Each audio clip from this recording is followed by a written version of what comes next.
Hi, y'all. Welcome to another episode of Business Unveiled. I am super excited to interview my friend. He does so much stuff. I think that he is one of the guys that actually does maybe a few more things than I do. And he's amazing at doing all of it. He's an author, a podcast host, a speaker, an actor, an educator, a drummer, a trainer, helps kids at camps, like so talented. And Rich, thank you so much for being here today. Oh, thanks so much for having me. This is fantastic. I want to go ahead and bring you on and jump in.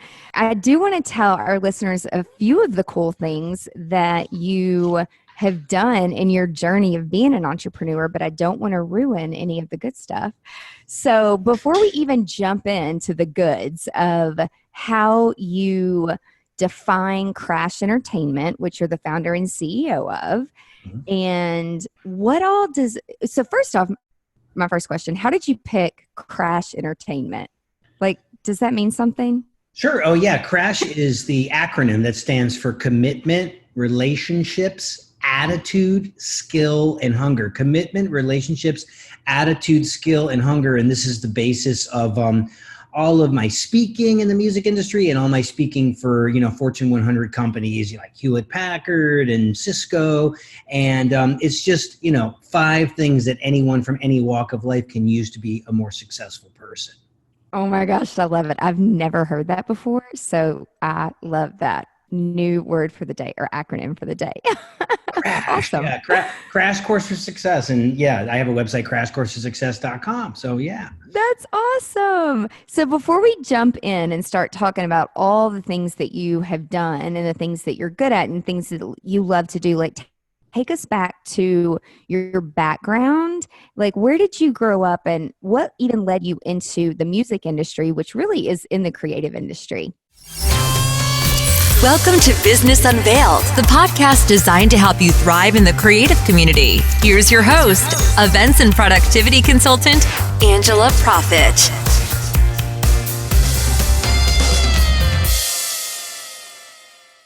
Hi, y'all. Thank you so much for tuning in to this episode of Business Unveiled. Expert tips and secrets from top creative industry professionals, where we take you behind the scenes of our past experiences in the creative industry and share with you what we have learned from them and how they have made us stronger. This podcast will help you grow a productive and profitable business to launch you into success within the creative industry. Today's podcast is brought to you by Vlog Easy. That is V as in victory. Vlog Easy is an app in the iTunes store for iPhones that help you make content videos as well as vlogging on the go to share with your audience. It has absolutely transformed the way that I do video and communicate with my audience. If you are looking for an app that allows you to edit on the go, or if you simply don't know how to edit videos, this app allows you to do just that.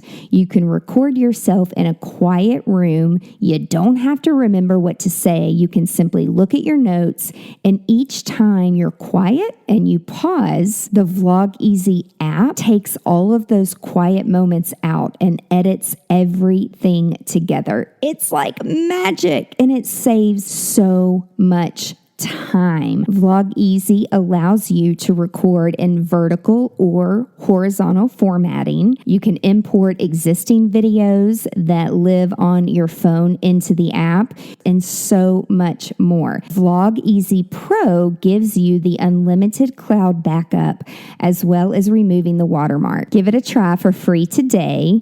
The link is bit.ly/vlogeasy. In all caps, Vlog Easy is case sensitive, so be sure that you've got that caps lock on and you're putting in Vlog Easy in all uppercase. V as in Victor, LOGEASY.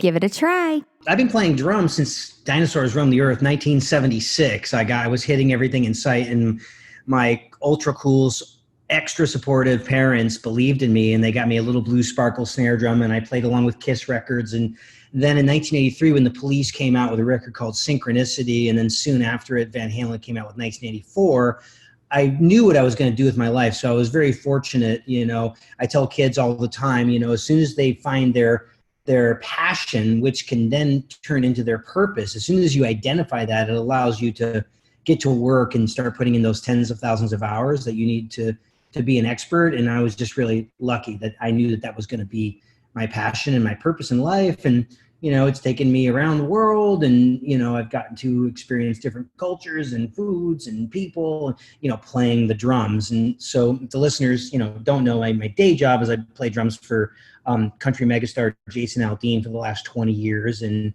he was just voted the Dick Clark Award for Entertainer of the Decade. And I just played on my 27th #1 hit that you can hear on the radio every hour. So that was a really, amazing. Thank you so much. Just a fun thing, so I've been playing drums forever. And then along the way, I got a master's degree in education from the famed University of North Texas, and I've played all sorts of different kinds of music, everything from ABBA to Zappa and everything in between.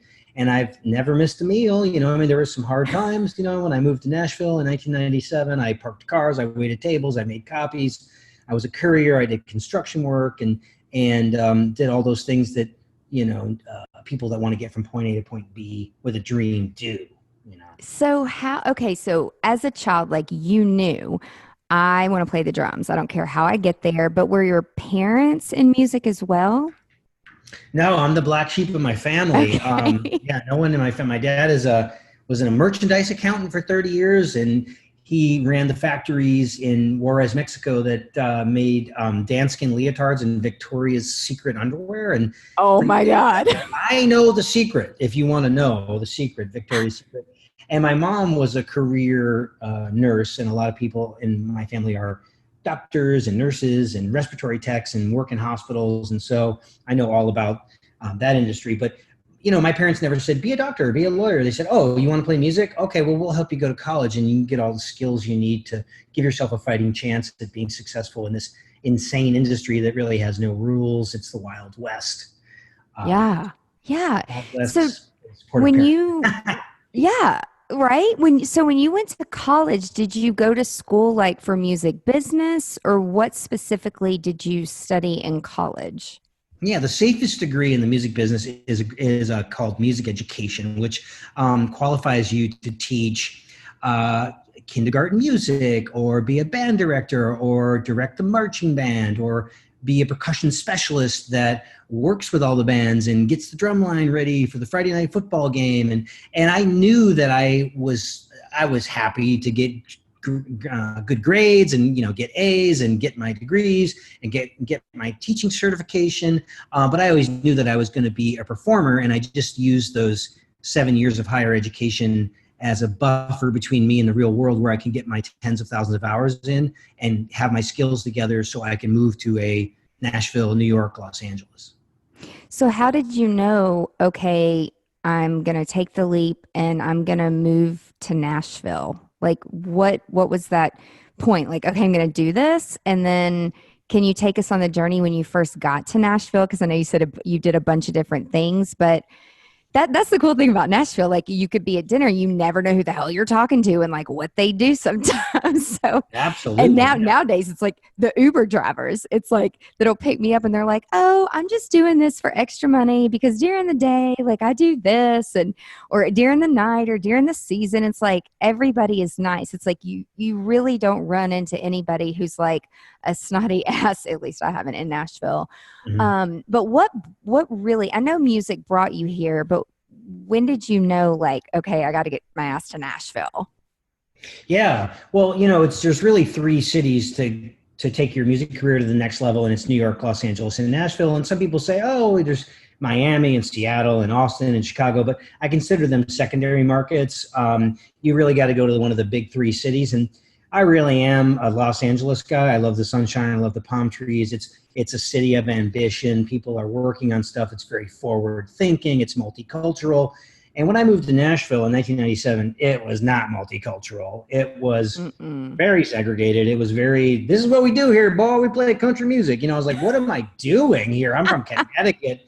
What the hell am I doing here? But I decided to go there because Trisha Yearwood, Dina Carter, and Barbara Mandrell were nice enough to me to give me auditions while I was living in Dallas. So after I got my master's degree from the University of North Texas, which is in Denton, Texas, 30 miles outside of Dallas, I would drive every night into Dallas and play in top 40 bands and fusion bands and dance bands and like big band jazz, and I played for Robert Tilton's orchestra, and I did jingles and I taught. It was a really, really fun thing, but there's a glass ceiling on most of those type cities. Like I said, you got to go to the big three. So I was all set to move to sunny Los Angeles, and these wonderful ladies gave me an audition, and I would fly into Nashville and I would audition for them, and like, you're so great, oh my god, I would love to hire you. But I didn't live in Nashville, so you must be present to win. It's much like location is everything, like owning a great restaurant. And so I packed up my bags. I gave my band in Dallas 2 weeks notice, and I moved to Nashville with 400 cassette demo tapes and no money saved, and a little pickup truck, one set of drums, and a black cat named Cha Cha. And I started cold calling people in the paper, in the back of the Nashville scene, and doing auditions and crashing parties, and I moved to Nashville on a Tuesday, and I had a job playing drums on Saturday night of that week, and it was just one handshake at a time, one relationship, people corroborating each other's stories and giving me opportunities, and never burning bridges, and just building upon that thing over 24 years. That is awesome. So when did you decide, after music and drums, like, okay, I'm going to speak, I'm going to write a book, I'm going to launch a podcast? Like, did you kind of do it all at once, or was it's like one thing led to another? One thing leads to another. And this is something that comes up all the time now in this, this culture of Gary V's and Grant Cardone's, where everyone's like, how do we do this? Everyone's an entrepreneur, right? So you got to get good at one thing. You have to be an expert at something for people to take you seriously. And as you're on your journey of excellence and consistency and persistence and determination and kicking doors open and falling in love with rejection, you'll cultivate a network of true believers. Call it a tribe, call it a clique. Friends. I mix business and pleasure. People say, don't do that. It's all I do. It's like, right. So along the way, you'll have these people, and as your network grows, as soon as I want to accomplish something else, I send up a flare. Look, this is what I'm trying to do, guys, gals. And people will most likely say, call this person. Well, they'll help you on your journey. So I knew that my purpose in life was to affect people in a positive way and change lives. And I knew that I could do that through two things: entertainment and education. So am I an entertainer? Yeah.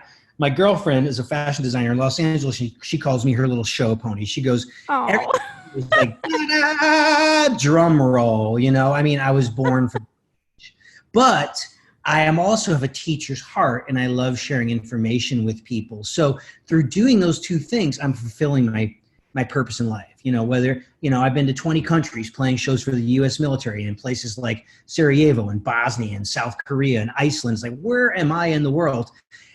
But I know that those people were massively affected by bringing this gift of music. And so, I am an entrepreneur. I have that business mind. And so I was like, how can I continue to do this thing that I love, but, mix art and commerce?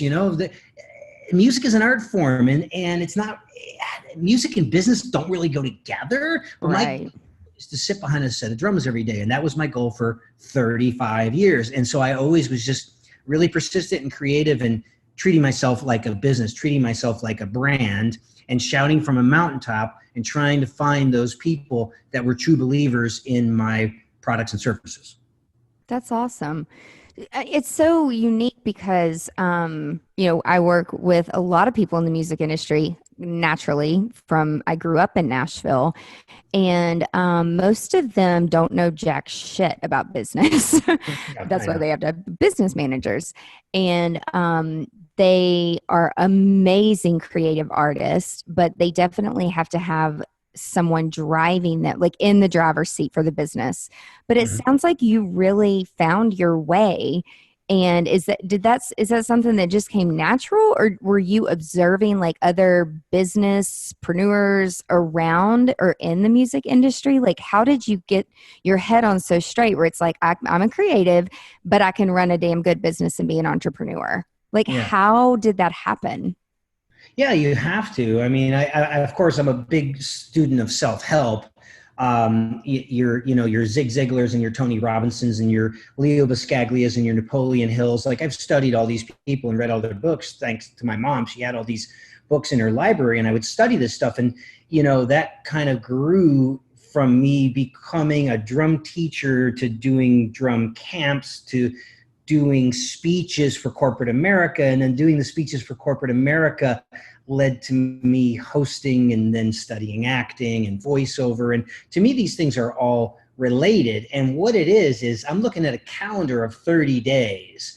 Now, the average musician in middle America, they're lucky if they can work in a cool band that works Thursday, Friday, Saturday. Yeah. Then what do they do for the rest of the week? They've got some sort of a day job. So for me, my definition of success was I was never going to settle for being the weekend warrior that played drums on Friday and Saturday. I want to play my drums 340 days a year. And so to do that, I have to treat myself, like a business. And so I tell musicians, okay, these are all the ways you can create revenue streams for yourself. You can be a recording musician in a traditional recording studio. You can have your own recording studio. You could produce records, you can write songs, you could be a touring musician, and you can educate, and you could write for magazines. You could create your own educational events, and you could have your own online. That's like 8 revenue streams that are in my one lane of just being a musician. And then if you're open to recognizing, if you're self-aware enough of knowing these are things that I am good at. So I'm a good conversationalist. I have the gift of gab. I'm a people person. I'm outgoing. I'm comfortable with a microphone. I can think on my feet. There's a million things you could do with those skill sets. But you have to be brave. You have to be bold.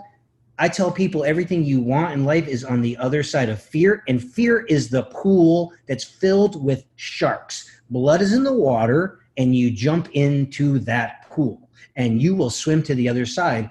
But if you want to get the good things in life, you're going to have to suffer. I mean, there was ramen noodle, and there was... For real? There was balance bars on maxed out credit cards, and driving bad cars, and setting up my drums for 6 years before, with Jason Aldean, before I had any help.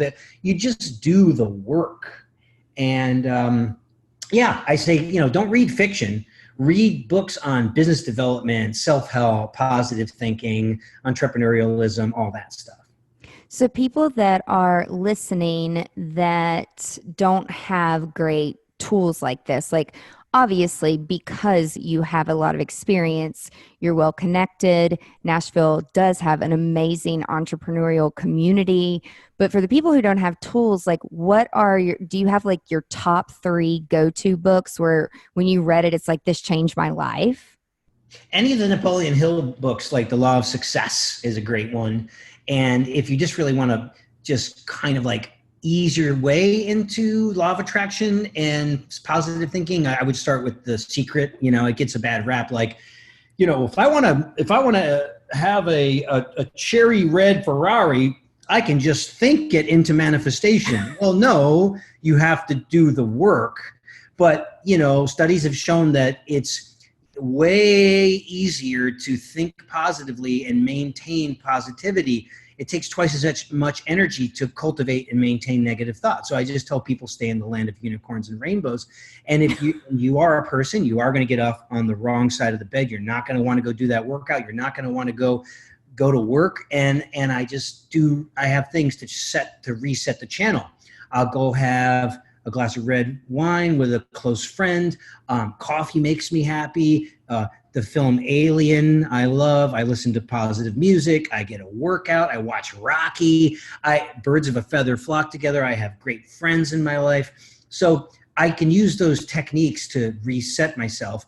And another thing to keep you on track is just gratitude. So the first thing I do every day when I take a shower is just do my gratitude list, and it doesn't have to be, it's your version of a higher power. It could be the universe. It could be your higher power. It could be God, Jesus, Muhammad, Buddha, but just say, hey, thank you so much for my health. Thank you so much for my friends, my family. Thank you for my skill set that allows me to change people's lives. And just by doing that, just taking a stock of the great things in your life, more great things come into your life. And then you're not the negative Nelly that people don't want to be around. So would you suggest to people that if they're surrounded by people that are constantly bringing negativity into their life, like get them out? Absolutely. And surround yourself with the right people? Absolutely. Get rid of those people. Yeah. Well, it's like the older I get, you hear that from entrepreneurs. At least I didn't even freaking know how to spell the word. Like, when I first got into some of these business groups, and you hear people say like, just get rid of the people. And I'm like, it's just not that easy. Like, I'm friends with these people. And then I would sit there at dinner and I'm like, oh my gosh, I have nothing in common. I can't fix your problem with your boyfriend or your husband because we've been talking about this for 10 years. You're not going to change. You're not going to leave. And I have nothing to offer you. And it's a give-get situation. It's like I'm constantly giving, but what value am I getting in the friendship? Well, sometimes the value is financial. You are going to have to do business all the time with people you might not resonate with. Maybe you're someone that shines very, very bright, and you have to deal with people that they don't shine, and they have a glass half empty. That's going to happen all the time. So the only thing you could do is show up first, be the last one to leave, have a firm handshake, connect with people, find common interests, exceed expectations consistently. And, you will cultivate this amazing reputation, and then the right people will always find you. And then you'll have fewer and fewer situations where you'll have to deal with the negative Nellies. Which is amazing. So what guidance do you have for people that, because you do so much about managing your time, and how do you pick and choose? I mean, clearly you have, when I know Jason's on tour, like you're with Jason, when you are doing your book stuff, you're doing your book stuff when you're speaking, but how do you pick and choose those opportunities or those jobs selectively? Like, do you have a process for that? Yeah, that's a good question. I'm very fortunate in the sense that I've been playing with the same entertainer for, 22 years and 20 years, and then nonstop on the road for 15. So we're fortunate that like years ago, we used to do 220 shows a year. And then as the brand grew, we would do 180 shows, then 160 shows, then it became 120. And then for like 7 years, we did 80 shows a year. And now Jason Aldean is at a point where he's like a McGraw or a Chesney where he can do 50 shows a year. So that opens up more time for me to do other things. But for me, everything is happening literally at the same time. So on the road, I only have to be on stage for 90 minutes a night. So it leaves my day open to write the books and do podcast interviews and go and teach drum lessons or do a corporate speech during the day before my sound check. And the way we record is I have my whole schedule with Jason Aldean a year in advance. And so then I actually get to put my creative schedule together like Tetris. So it's not like I'm going to sit around in Nashville Monday, Tuesday, Wednesday. Those 72 hours go to the highest bidder. So from doing all my due diligence and trying to never burn a bridge and consistently have a quality product, all these wonderful opportunities will find me in those 72 hours, and whatever doesn't land from those opportunities, I create opportunities for myself. So I never really have a day off. I have to decide if I want to have a day off to regroup, which I do recommend. But so the corporate speeches are a priority. So that comes in. And I put that around my schedule, and that's a color on my iCalendar. And then recording sessions are a color on my iCalendar.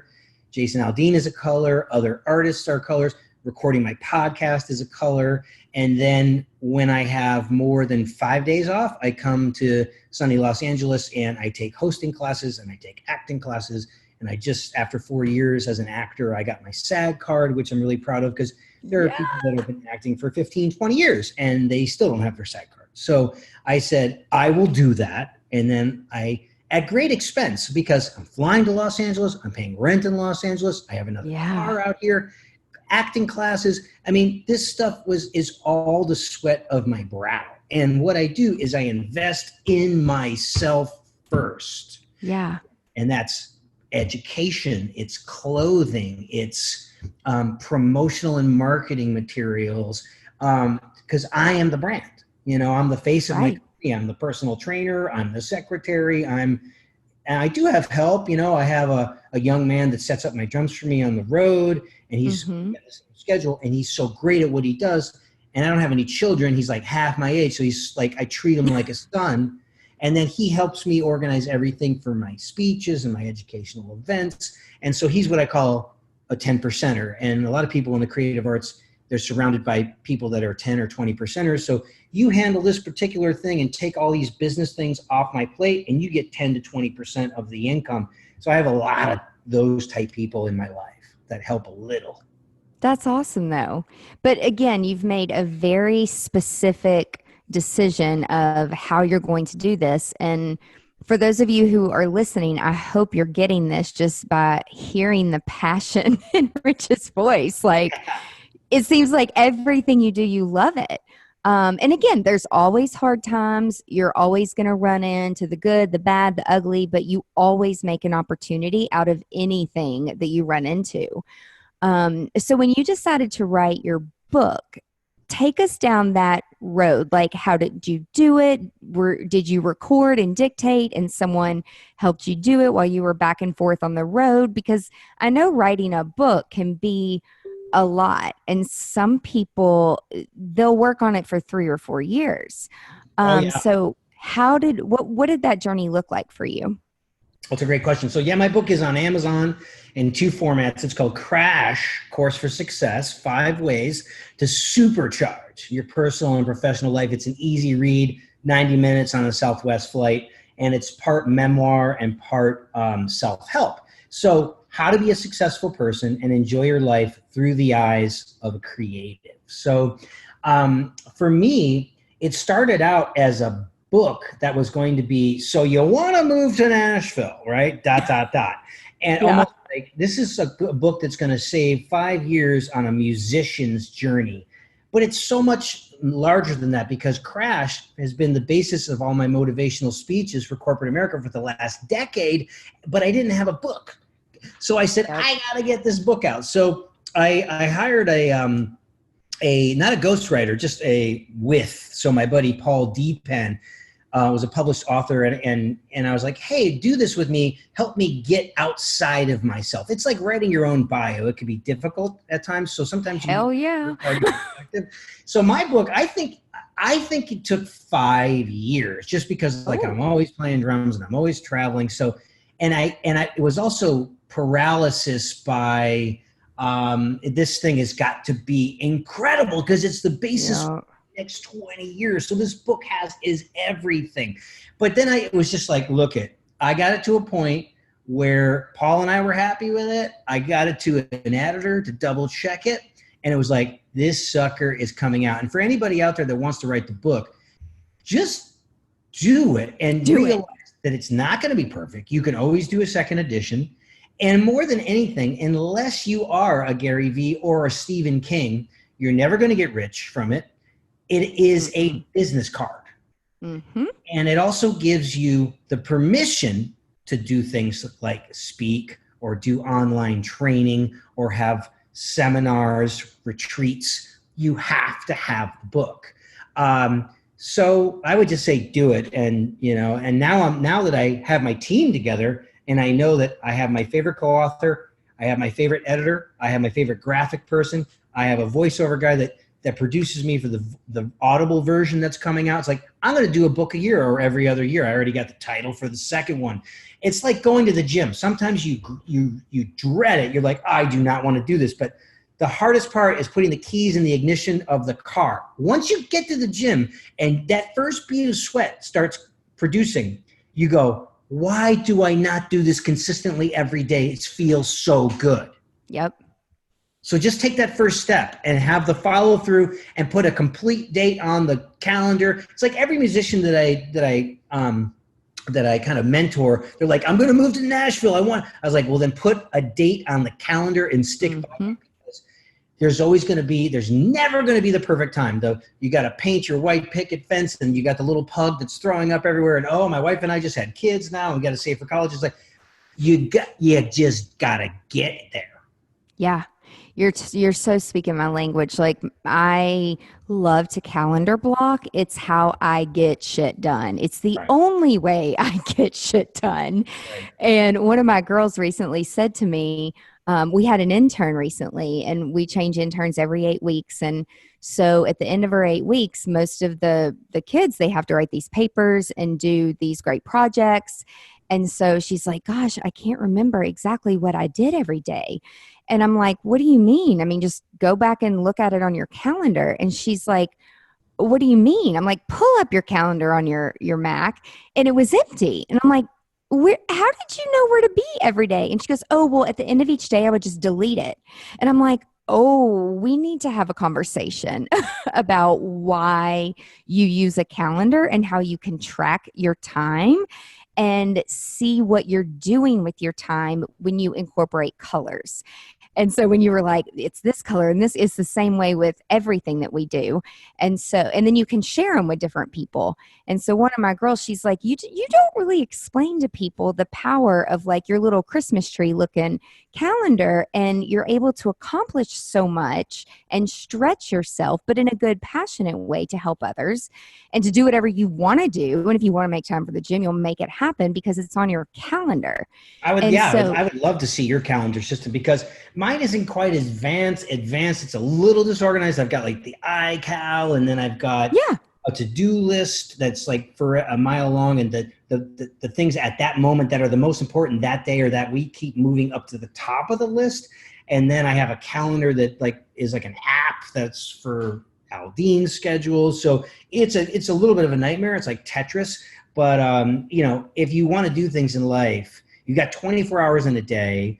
They say you only need 4 hours sleep, but then new studies have shown that people, they're recommending 9 hours. So for me, sometimes I get 3, sometimes I get 4. If I can get 9, sometimes like on the bus with Jason, I'll get my sleep. Yep. People, you don't sleep. How do you do it? But just think in terms of your life, in terms of hours and minutes. Like, the clock is ticking, and you don't want to be a member of the woulda, coulda, shoulda club. You don't want that on your tombstone. You want to go out there, affect people positively, achieve the things you want to achieve in life. And the only way to do that is being very hard on yourself and being very methodical about how you are treating time. It's so precious. You can't buy it back. And when I come and do your podcast, I'm going to fix your calendar, and it's going to change your life because we've migrated. Like, I've ended up teaching classes for Apple because Apple doesn't show you how you can effectively use their platform and pull in like all the G Suite stuff and all the Gmail stuff and the Yahoo stuff and the AOL and the Juno, for those of us who remember what that was. Wow. And then one other thing that you said that I really want to point out is, if you have a message, which we all have a message, and you want to write a book, just effing do it. Because the same thing happened to me, where I had gotten asked to speak at a conference. It was an international event conference, and in order to be a speaker, you had to have a book. Well, I didn't have a book, and I really didn't care about a book because I don't read books. Like, thank God for Audible. I was never that girl that like read. I'm like a doer. I need to learn. I mean, I love YouTube videos because people are like, how do you know this shit about software? I'm like, I'm a nerd. I watch YouTube videos. I teach myself. And so that's how I thrive off of education. And so I was like, oh, you're going to tell me no, but I can't share my message because I don't have a book. Well, screw that. So I hired somebody, and he was like, Angela, you have a podcast, you have a video tip series. I'm going to take all your tips that you talk about in your podcast and in your video tips, and I'm just going to give it to an editor, and this is how much you're going to pay her, and you're going to have a book. And it happened in like 3 weeks, like under a month. And then I went back to that company. I'm like, hey, I have a book now. And I got to go speak. But then I went to a conference with a friend, and it was all about how to launch a book and how to get it out there and how to market it and all that stuff. There were thousands of people in the room.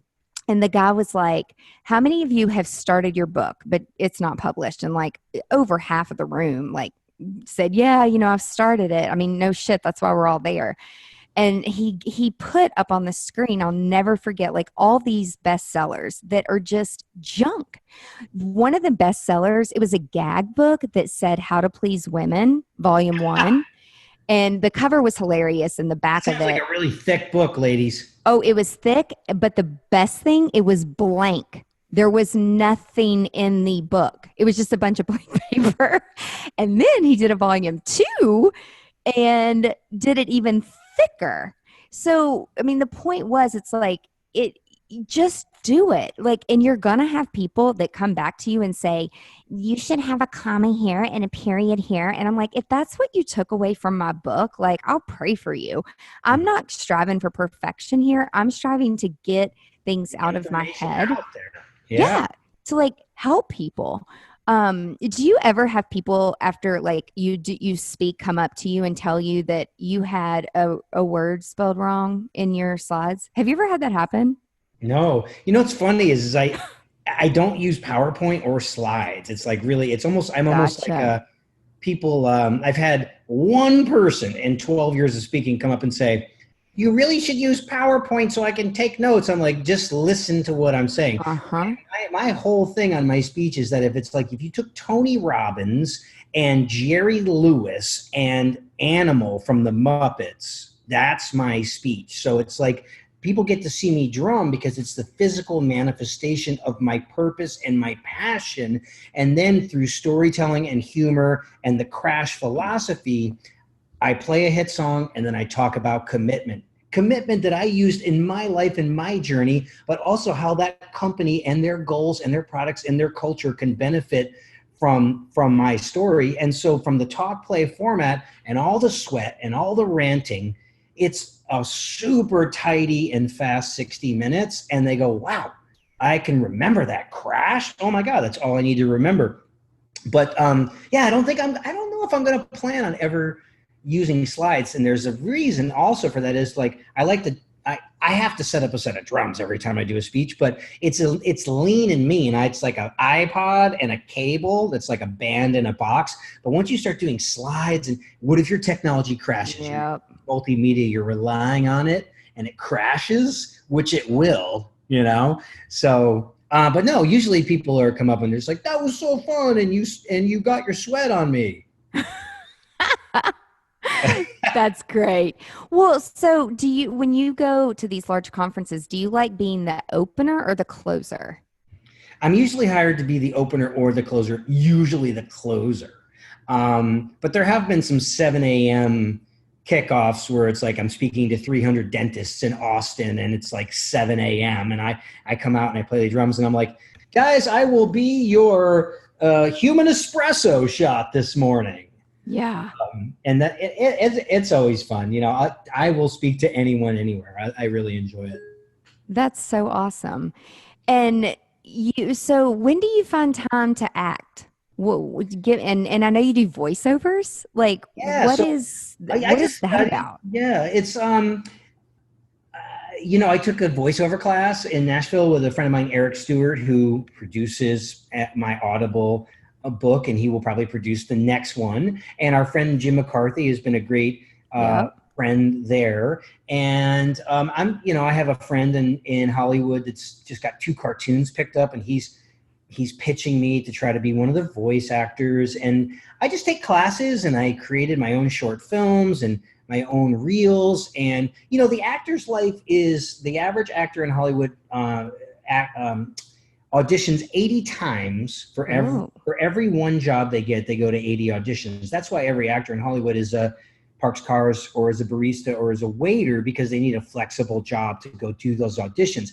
I don't necessarily have the time to do a lot of the auditions. So the majority of the acting jobs I've gotten have come from personal relationships with directors and producers and writers. So first acting job was in a horror film called Reawaken that should be hitting Redbox. And that was a personal relationship. And then the next horror film I did is on Netflix, and I played a small part. I played an over-caffeinated radio DJ, kind of like Casey Kasem, and that's in a movie called All Light Will End, and that's a horror film on Netflix. And then I played a police captain, and I got to act all day with Christopher Maloney from SVU Law and Order. I was in episode 208 of a show on the Sci-Fi Channel called Happy. And that was a personal relationship. And then from that personal relationship, I'm going to be doing a part in a Civil War feature that shoots in October. So people are giving me these opportunities. So it's my responsibility to be undeniable when I show up on set. And I do that by taking private lessons, taking classes. And, you know, I didn't have the luxury of acting like when I was 4 years old, like a lot of people do. I came into it later in life, but I approach it with the same methodical approach that I did to get from point A to point B in the music business. So do people ever say to you, and if they do, how does this make you feel when they're like, "You're so lucky"? Oh, yeah, I love that. Do you get that? And well, we're lucky in the sense that we're not digging ditches. We actually get to, you know, be in the air conditioning, the majority of the time and do something that makes us happy. So usually I just say, you know, well, this was really funny. Like our pal, Jim McCarthy, he's a drummer. He played drums for a long, long time. And then I don't say he abandoned it, but he went into radio broadcast, but the guy can still play a mean beat. And so he goes, you know, I can play the drum part to that Jason Aldean song, Hicktown. I said, of course you can play it. It's not rocket science. I said, but what separates me from a drummer that is playing it down on Tootsies for tips is that I have to go out there and play that probably for the 2000th time, like it's the first time I've ever played it, and I could be underslept, jet lagged, dehydrated, have the flu. It doesn't matter because the show must go on, and I have the most responsibility of anyone on that stage. I set the tone and the energy and the pace, and who knows how many thousands of calories I'm burning every night, you know? And that's what separates a hobbyist or a weekend warrior from somebody that has the chair. Like I have that chair, and it comes with a massive responsibility. Yeah, massive. Like people say that to me a lot. They're like, "Oh my God, you're so lucky. You get to do this and that." And I'm like, well, I've worked really hard for it. Like, and it's not luck. Like you assert yourself. And you said people give you these opportunities to do all these films. And like you said, every single thing that you've gotten has been through a personal relationship, it sounds like. And so the point is, I mean, even you and I, like Jim and I did a commercial for one of a catering company probably 10 years ago. And Jim was working at the radio station, and I walk in and we just start talking, and he's like asking me questions, and we're cutting up, and I had practiced my little script. I do a lot of videos, and so I talk a lot, but I also probably cuss too much, but I grew up around that, you know? So my dad, I was around that, and DEA agents, like as a young child growing up. And so he was like, "We're done." I'm like, "What do you mean we're done? Don't we need to get started?" And he was like, "I've already recorded everything you just said. I've plenty of B-roll." And I'm like, "Wait, what?" I'm like, "Well, shit, what did I just say?" Like, I didn't know you were recording me, you sneaky thing. And so, you know, we cut up and had fun. And then years passed, and I was driving down the road, and my car caught on fire, and it freaked me the F out. But when your car says like, go get it serviced, like I was too busy. I thought I just needed oil change, but there was like a leak in the radiator and it caught fire. But I had to go get a new car, but I didn't want a new car. My car was fine. and I didn't really have time to car shop. So I drove a rental for like a month. And then finally I was like, okay, I'm going to go to some of the different dealerships. And then I walk in to one of the dealerships and there's Jim. I'm like, why are you selling cars? I'm like, He's a natural salesman. He's I definitely know. I'm sales. like, your Yeah. voice is incredible. Yeah. And so then he's like, we've just kept in touch over the years. He was on my podcast. I was on his podcast. And then he's like, you've got to meet my friend Rich. And he's like, he's got this book and he's a great speaker. And it's funny because when I first talked to you, one of my team members was in the car and she was like, oh my God, he's like the boy version of you, because we're just like, bah, bah, bah, bah. Oh, like, yeah. Let's do this. Let's do this. But it's like, you never get bored, but you really use those personal relationships in a very healthy way to make sure that you are getting to where you need to go. And if someone's taking you down a path that's not really what you're thinking, get out. And there's been relationships before, where business relationships, where I get in and I'm like, fuck, like this isn't really aligning with my brand. What am I going to do? Have you had those situations where people ask you to do things, or you've been in a situation where you're like, this really doesn't go along with my brand? And if you did, like, how did you handle that? Sure.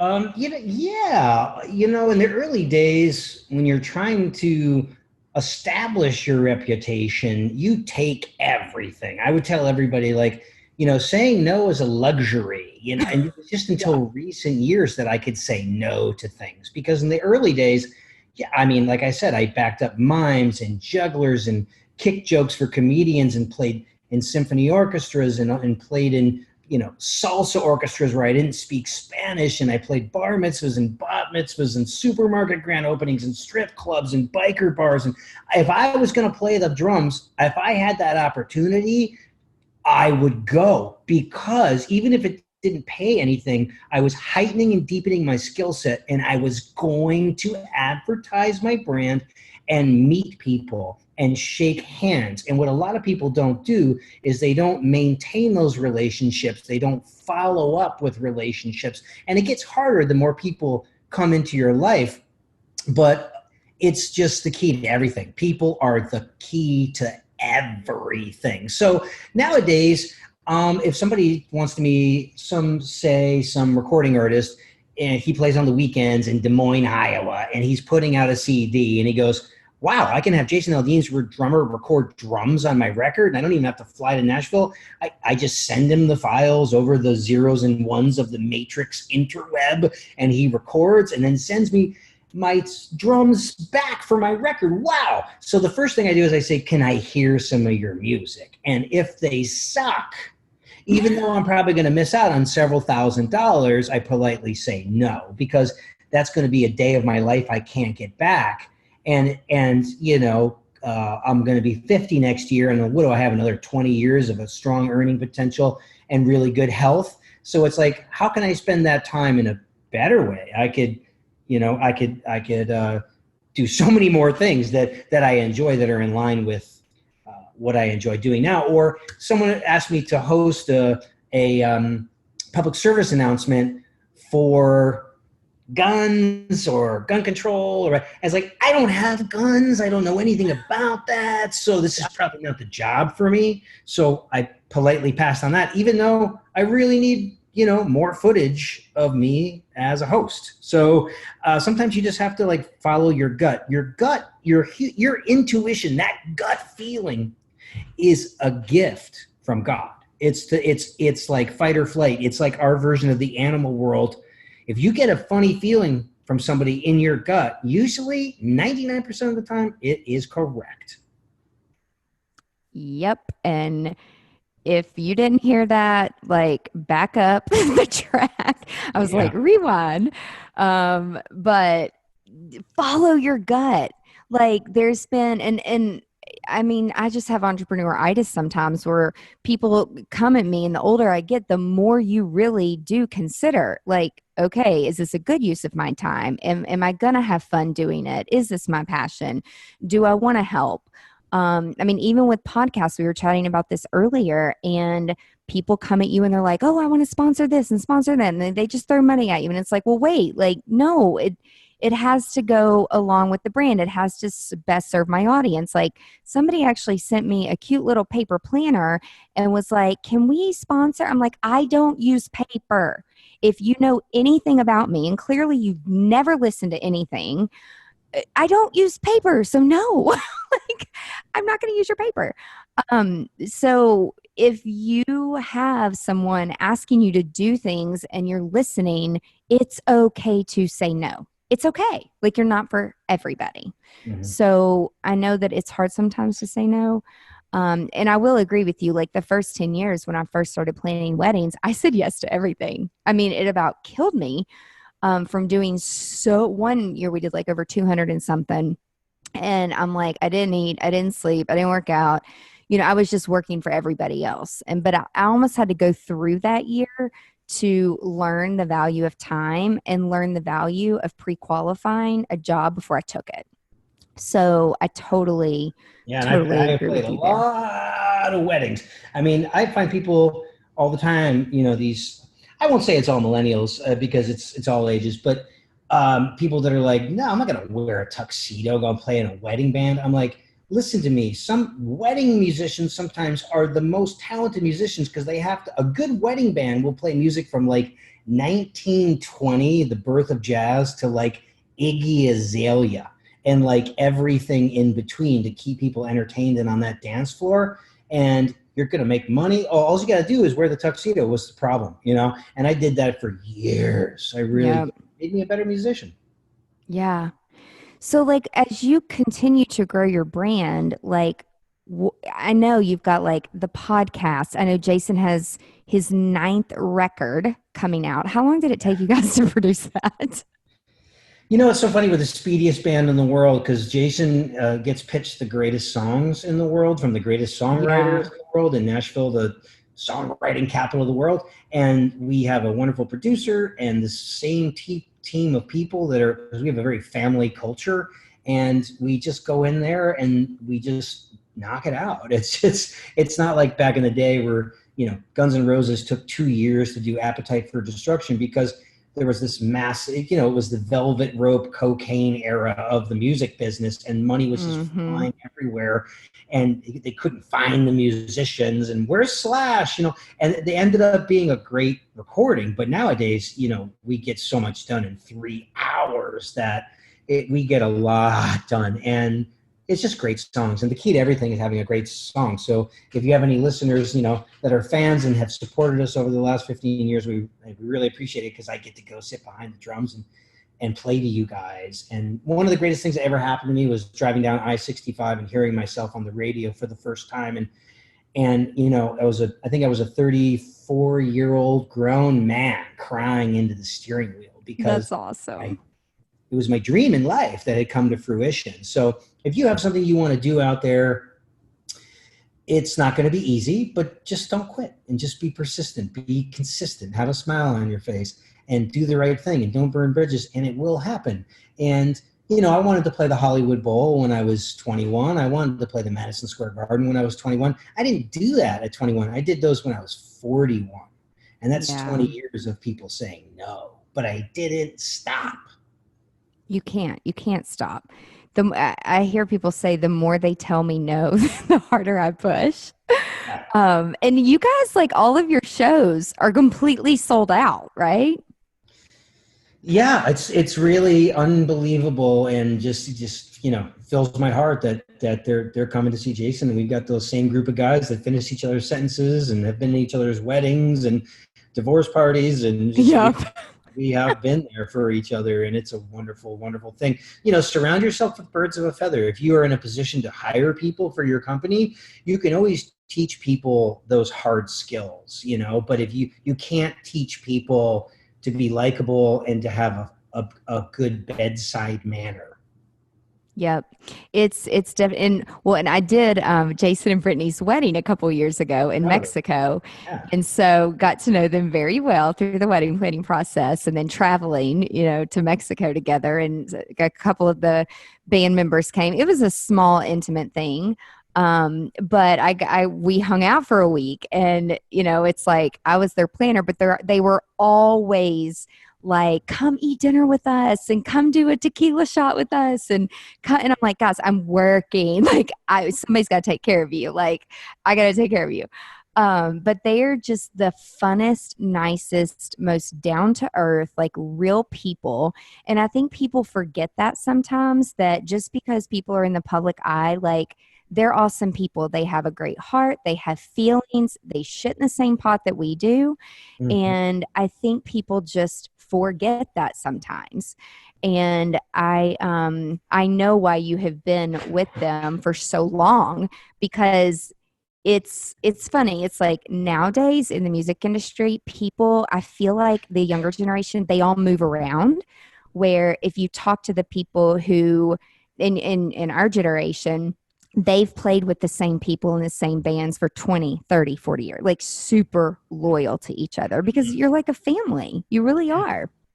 I Which really love that culture. I do prefer it, and I do have friends that come and go from different things, and that's how that's how they have to do it. But we just really lucked out to have a group of people that are friends and our colleagues, all at the same time, and to have gotten to experience so many cool things. At the same time, if you're enjoying some success in some area of your life, you can't put all your eggs in that basket. You do have to create some other revenue streams and to stay relevant, and to guard against things changing. Look at how quickly the music industry changed with Spotify and Pandora and file sharing and all that kind of stuff. So you kind of have to see where things are going, and have some other things going on for yourself. And I'm sure that's a valid point. And when I speak to people in corporate America, I say, hey, great guys, I've done 12 speeches for the folks at Cisco, and they've had like so many layoffs over the years. And I see some familiar faces, and I go, hey, you guys did a good job. You, the axe fell and you didn't have your head cut off. You still got a job. But at any moment, you can go from a corporate employee to being self-employed. So you almost have to treat your life like you are your own boss, and you are an entrepreneur. you really do. And there's a lot of people that listen this was me, like I went to school to be in healthcare, and, got my degree, worked in corporate America, worked in healthcare. And then it never felt right. It wasn't that I was unhappy, but you don't know what really brings you happiness until you're doing it. And then you're like, this feels good. This is right. Like I need to do that, and just take risk. You've got to be a risk taker and fail fast. And the faster you fail, I feel like the quicker you learn, and then that just makes you that much better. So it's just, if there's one takeaway that you could give to our listeners, just through all of the stuff that you've been through in your entrepreneurial journey, like what would that one piece of advice be from all the experiences? Yeah.